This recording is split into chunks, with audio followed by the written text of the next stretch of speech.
Day 2 of the 2024 NFL Draft has officially concluded, which means it's time to hand out some grades for the Kansas City Chiefs, who are officially just 2 picks in to the 2024 draft season. We appreciate you hanging out with us here on the Chiefs Report. I am your host, Jace Andrews, and let's start giving some grades for the pick of the night for the Kansas City Chiefs, starting off with Kingsley Suamataia, the offensive tackle out of BYU. Brigham Young, you're headed to Kansas City. And I first off want to start by saying this is an exceptional pick by Brett Veach because we talked about Kingsley Suamataia being an option at pick 32, not at pick 64. He obviously wasn't an option at pick 64 potentially because the Chiefs felt the need to trade up 1 pick with the San Francisco 49ers from pick 64 to pick 63 and draft none other than Kingsley Suamataia. They did have to give about 40 slots in the 5th and 6th round as they traded their 5th round pick at number 173 to the San Francisco 49ers, in return getting the Niners' 6th round pick at number 211. So the Super Bowl teams make a Super Bowl-like trade, I guess, in the 2024 NFL Draft. Let's look at Kingsley Suamataia from a baseline here first. Number 7 overall offensive tackle, and that may seem like a lot, but in an offensive draft that had so many tackles that were really top tier, that's not that bad, especially considering when you look at Suamataia, his overall ranking that we had him at, 31.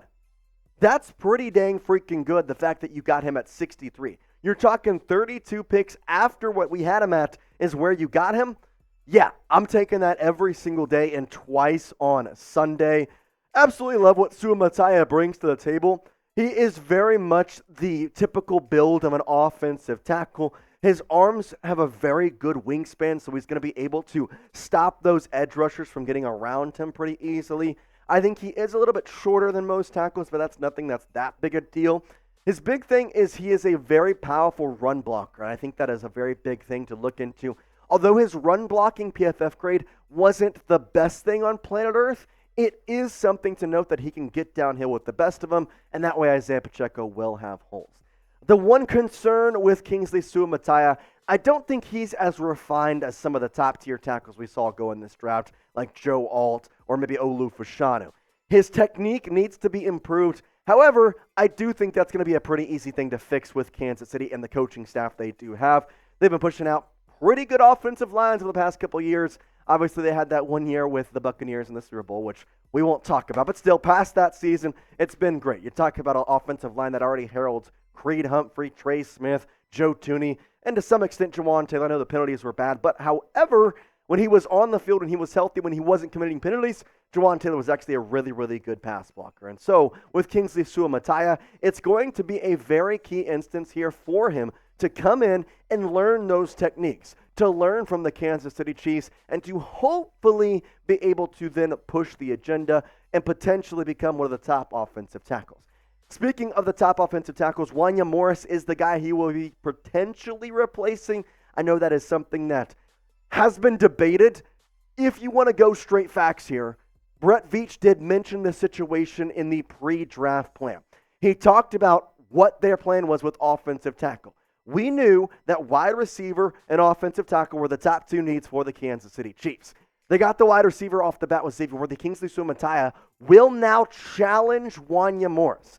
And Wanya, at this point, has, in my mind, earned a starting spot, but now he really has to come in here and earn it. Now, Suamataia may take a little bit to maybe conform to NFL quantity and maybe quality, but overall, I think it should be a pretty easy transition, especially when you look at him coming from a couple of different schools throughout college and being able to transition from there to, obviously, Brigham Young University, where he performed well enough to now get into the Kansas City Chiefs draft pick here at number 63. Once again, they did trade up with the San Francisco 49ers, so just that 1 pick there, from 64 to 63, all they gave up was that 1 pick where they went from, obviously, the 5th round to the 6th round there. So Kingsley Suamataia at pick number 63, pretty solid overall. And I want to ask you this question here as we continue on in the show.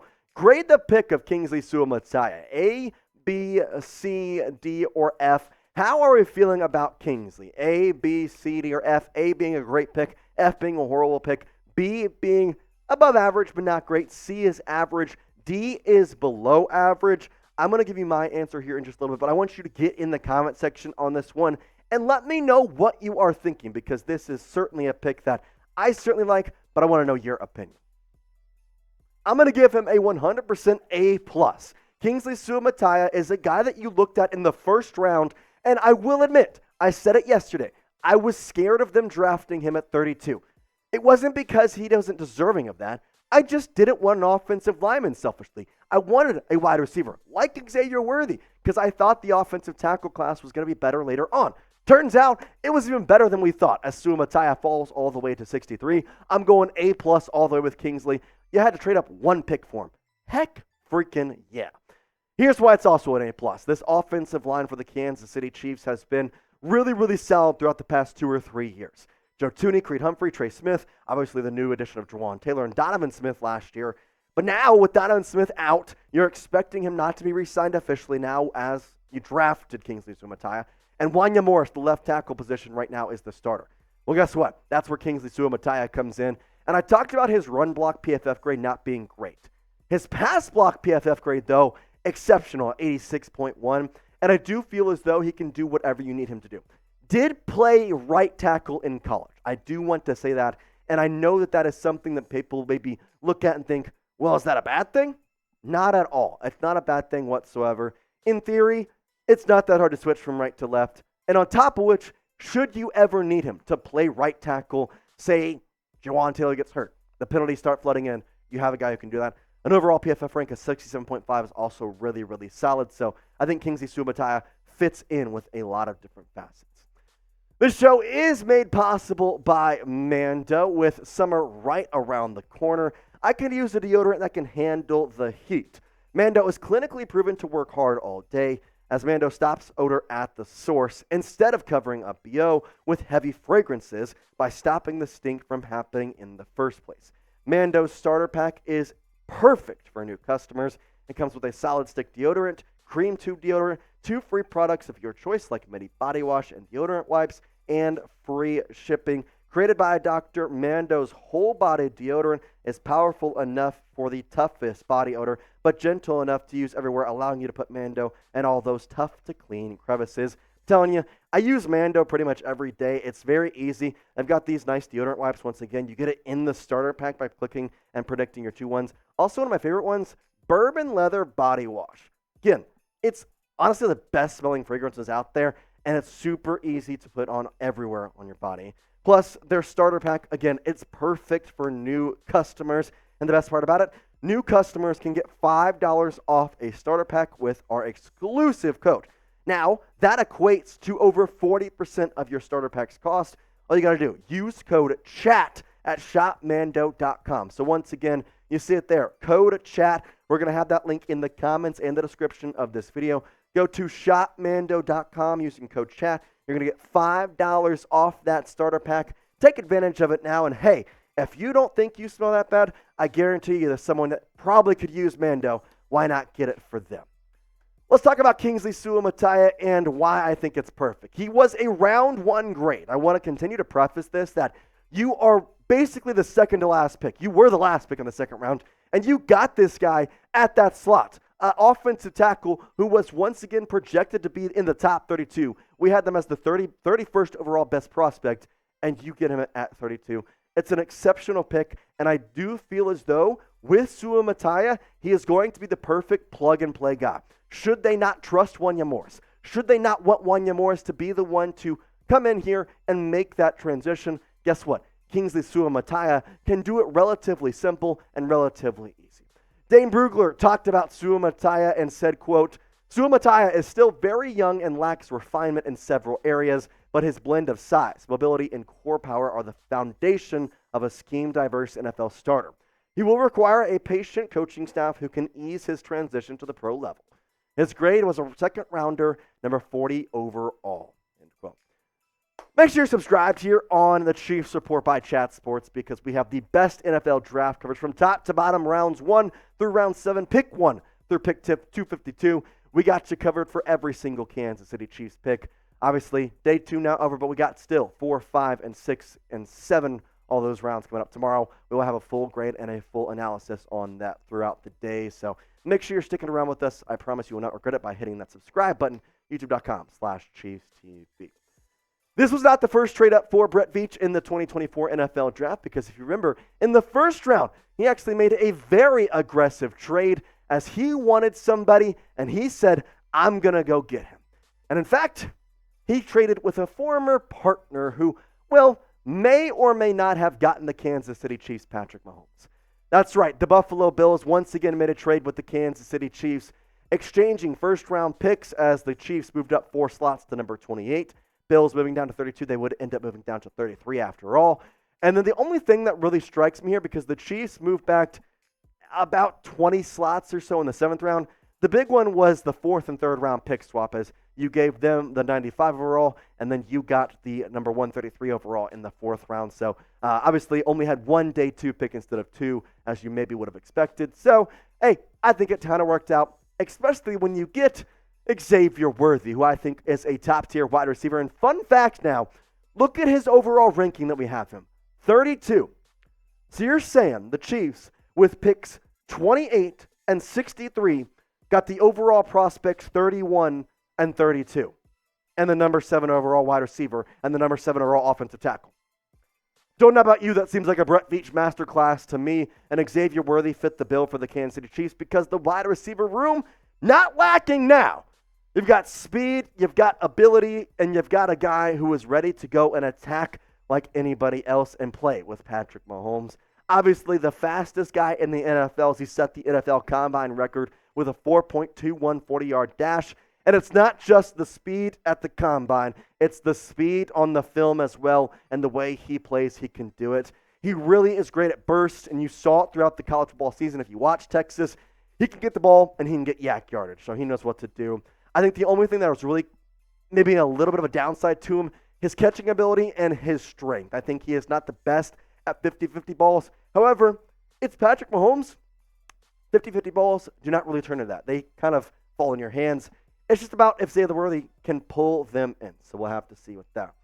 My grade for this first-round pick for Xavier is a B. And the reason it is a B, not an A minus, A plus, B plus, simply put, I think you could have gotten him at 32.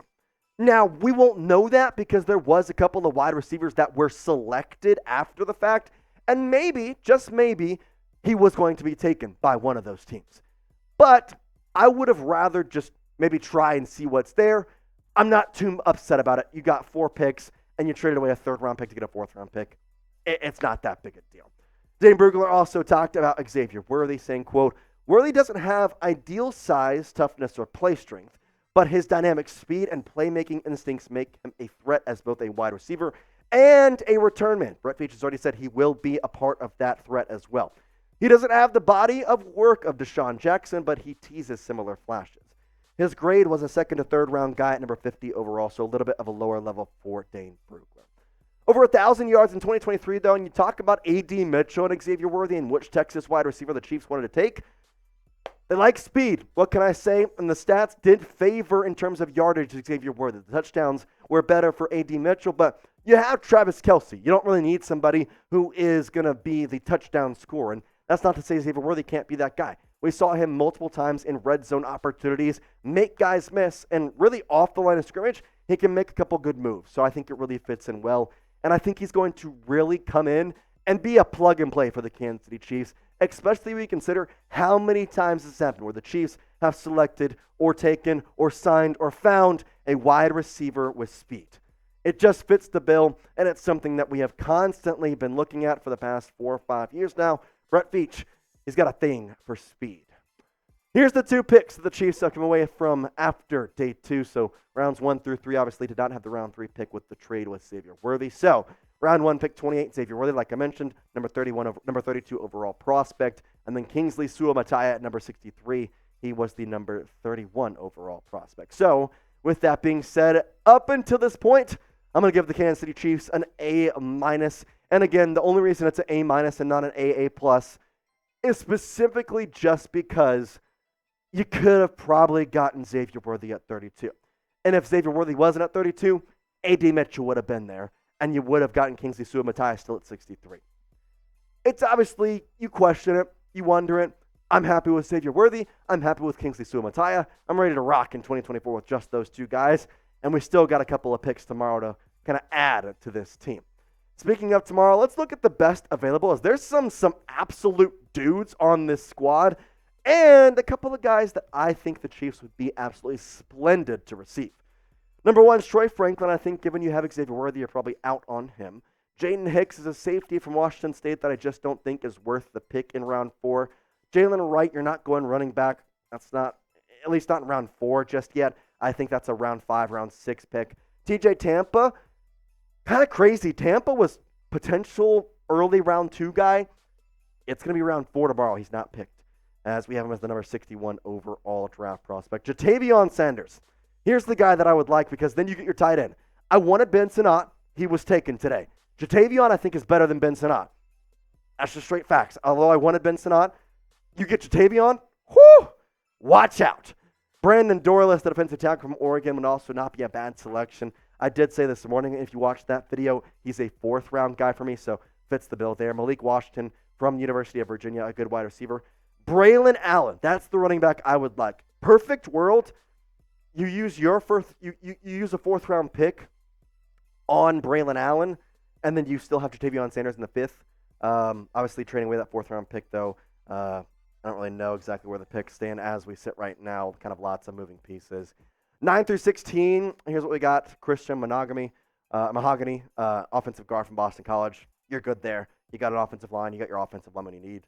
Austin Booker, an edge. Devontae Walker would not be a bad wide receiver 3 to get, second wide receiver of the draft to get. I don't know if that's really worth it, though. Javon Baker, I think, is also very, very good. Wouldn't mind seeing him. Jared Wiley, there's another tight end I could definitely see the Chiefs taking. I'm thinking tight end and running back will be the first 2 picks for the Chiefs tomorrow. So those 2 definitely strike me as perfect options. Mason McCormick, the offensive guard from San Diego State. And then Tyrone Tracy Jr., the running back from Purdue. And Jeremiah Trotter Jr., the linebacker from Clemson, round out our best 16 available. Knowing all this, who do you want to draft next for the Kansas City Chiefs? There's somebody that you strike and say, I want him. Braylon Allen, Jatavion Sanders, Jared Wiley. Somebody you want? Let me know down in the comment section. You can type that name. Is it Troy Franklin? Maybe you want another wide receiver. Well, let me know down in the comment section. I would certainly like to see what y'all are seeing. Hit that subscribe button if you're liking the coverage here for the 2024 NFL Draft, because it's just going to keep coming, and we're just going to keep getting with every single pick we got. So don't miss out. Subscribe today. And, man, long day in the books. We will see you tomorrow for rounds 4, 5, 6, and 7. We do appreciate you hanging out with us all day long. And for day 2, peace out, Chief Kingdom.